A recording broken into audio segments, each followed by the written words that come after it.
விதி வலியது.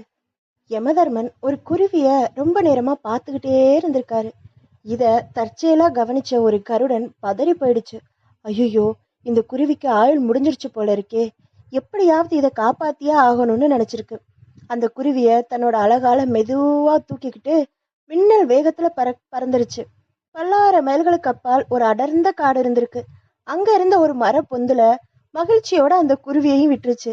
அந்த கருடன் என்ன நினைச்சிருக்கு, நம்ம குருவிய காப்பாத்திட்டோம், இவ்வளோ தூரம் யமதர்மனோட கண்ணுல இருந்து அந்த குருவியை தூக்கிட்டு வந்துட்டோம் அப்படின்னு நினைச்சிருக்கு.